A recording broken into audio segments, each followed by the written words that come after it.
এমনও দেখেছি যে প্রধানমন্ত্রীকে প্রশ্নের ক্ষেত্রে 5 মিনিট প্রশ্ন করেছেন, তার মধ্যে 4.5 মিনিট হচ্ছে তার স্তুতি। এটা তো একটা সত্য অনুসন্ধানী এবং সাংবাদিকদের যে মূল যে কর্তব্য, সেই কর্তব্যের পরিপন্থী কাজ তো এটা। 75-এর বাকশালটা ছিল সব পত্রিকা বন্ধ করে দিয়ে সরকারের সমর্থিত 4টা পত্রিকা থাকবে। আর এবার পত্রপত্রিকা রেখেছে, যদিও এবারও অনেক নিষিদ্ধ করেছে, আমার দেশ করেছে, তারপর দিগন্ত টিভি করেছে, এটা আপনারা জানেন, ইসলামিক টিভি এগুলো করেছে, তো দিনকাল বন্ধ করেছে। তো এবার করেছে কি, পত্রিকা দেখিয়েছে, কিন্তু পত্রিকার মালিক বা টেলিভিশনের মালিক আওয়ামী লীগ। একটা নির্দিষ্ট কি বলে যে কিছু বিরোধী দলের দুই একটা কথা বলে সারাক্ষণ প্রচার হয়েছে, সারাক্ষণ প্রচার করা হয়েছে বিএনপির বিরুদ্ধে, গণতন্ত্রকামী মানুষের বিরুদ্ধে। আপনি 4 তারিখ পর্যন্ত আপনি দেখবেন একজন কৃষি বিজ্ঞানী, আমি আপনাদেরকে বলি, একজন কৃষি বিজ্ঞানীকে 71 টেলিভিশনে, মানে একজন বিজ্ঞানী মানুষ, কত ভদ্রলোক একজন মানুষ, 3 জন উপস্থাপিকা তাদেরকে প্রশ্ন করছে যে আপনি যে বেগুনের মধ্যে ক্যান্সারের উপাদান খুঁজে পেয়েছেন, তো কেন, মানে এটা আপনি তো তাহলে সরকার বিরোধী কোনো কাজ করছেন। তো বলছে যে সরকার বিরোধী কাজ কেন, এটা তো উনি ভেবাচেকা খেয়ে গেছেন। একজন ভদ্রলোক মানুষ বিজ্ঞানী বলে, দেখেন এটা আমার গবেষণার ফাইন্ডিং না, এটা আপনি বোধহয় কোনো ষড়যন্ত্রের সাথে ইয়ে করছেন। আপনি বেগুনের উপর আপনি গবেষণা করলেন কেন, আপনি তো ঝিঙ্গার উপর করতে পারেন। অদ্ভুত ব্যাপার। আপনি দেখুন এখন ওটা ভাইরাল আছে, 3 জন উপস্থাপিকা। এটা কোনো গণতান্ত্রিক সমাজ হতে পারে? এটা কোনো রাষ্ট্র হতে পারে? একজন বিজ্ঞানী তার ফাইন্ডিংস এইটার মধ্যে দিয়ে সে গোটা জাতিকে সচেতন করছে। তার গবেষণার ফাইন্ডিংস হচ্ছে যে বেগুনের কিছু বেগুনের মধ্যে ক্যান্সারের উপাদান হতে পারে। তো আপনি সেই ধরনের একজন বিজ্ঞানীকে সম্মান দেখিয়ে আপনি আরও কিছু জানতে চাইবেন। আপনি তো বিজ্ঞানী নন, আপনি মিডিয়ার ব্যক্তিত্ব, আপনি উপস্থাপিকা, আপনি এটা প্রহসন করলেন না। কিন্তু এটা করাচ্ছে কে? এটা মিডিয়ার মালিকরা করিয়েছে, এবং তার সাথে অতি উৎসাহী ওই উপস্থাপিকেরা, তারা ওই মিডিয়ার মালিকের কাছে অথবা সরকারের ইয়ের কাছে, কি বলে যে সরকারের কাছে ভালো হওয়ার জন্য কাজটা করেছে।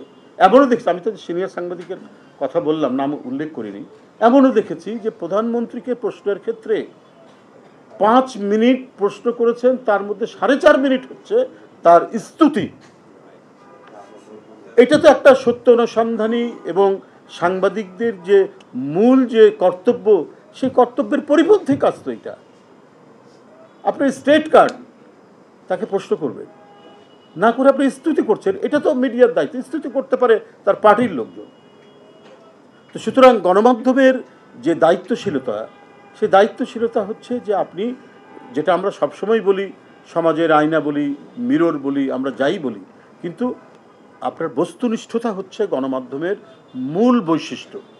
এই বস্তুনিষ্ঠতার বাইরে গেলে পরে সেটা আর গণমাধ্যম থাকে না, সেটা হচ্ছে জমিদারতন্ত্রের একটি প্রচার। জমিদাররা যেমন ঢোল পিটিয়ে খাজনা আদায় করে জমিদারদের ইয়ে করতো, কীর্তন করতো, প্রশংসা করতো, এই কর্তৃত্ববাদী সমাজের মিডিয়ার দায়িত্ব সেটা পালন করেছে। যেমন আমি আপনাদেরকে বলতে পারি, একজন বিখ্যাত রাষ্ট্রবিজ্ঞানী নম চমস্কির কথা আপনারা শুনেছেন। তিনি বলেছেন যে এই কর্তৃত্ববাদী সমাজে মিডিয়া ডান্ডার ভূমিকা পালন করে। এটা আমি নিজে পড়েছি। নম চমস্কির, আপনি জানেন যে মার্কিন একজন বুদ্ধিজীবী, যেমন বলছেন যে একটি অথরিটেরিয়ান, একটি কর্তৃত্ববাদী শাসনে পুলিশ যেমন মানুষকে দমন করার জন্য ডান্ডার ভূমিকা পালন করে, ঠিক কর্তৃত্ববাদী শাসনে বা যে কোনো শাসনেই সরকার মিডিয়াকে ব্যবহার করে অনেকটা ডান্ডার মতো। এটা প্রকৃত গণতান্ত্রিক রাষ্ট্রে তো মিডিয়া হচ্ছে গণতন্ত্রকে স্থিতিশীল করার ক্ষেত্রে এবং এর ধারাবাহিকতাকে নিশ্চিত করতে তারা সবচেয়ে বড় ভূমিকা পালন করে। কিন্তু সেই জায়গা থেকে ব্যতিক্রম হয়ে যায় ওই ধরনের কর্তৃত্ববাদী রাষ্ট্রের আপনার মিডিয়ার এই ভূমিকা। তো মিডিয়ার ভূমিকা আমরা পৃথিবীতে বিভিন্ন জায়গায় যেখানে দেখেছি, নির্দ্বিধায় একজন জোর করে কথা বলার চেষ্টা করছে, কিন্তু মিডিয়াকে আমরা দেখেছি গত নির্বাচনের সময় মার্কিন যুক্তরাষ্ট্রে কী ধরনের আপনার ওই যে ক্যাপিটাল হিল দখল করতে যাচ্ছে, তারপরে অসংলগ্ন কথাবার্তা কারো, তো সব কিছু মিলিয়ে আমরা মিডিয়াতে দেখেছি যে তারা যে প্রচারটা করেছে, আপনি CNN বলুন, অন্যান্য ইয়েতে, একবারই সত্য ঘটনা। এখনো কারো ভয়ে বা কারো চোখ রাঙানিকে তারা ভয় না পেয়ে এক সুস্পষ্টভাবে তারা তাদের দায়িত্ব পালন করেছে।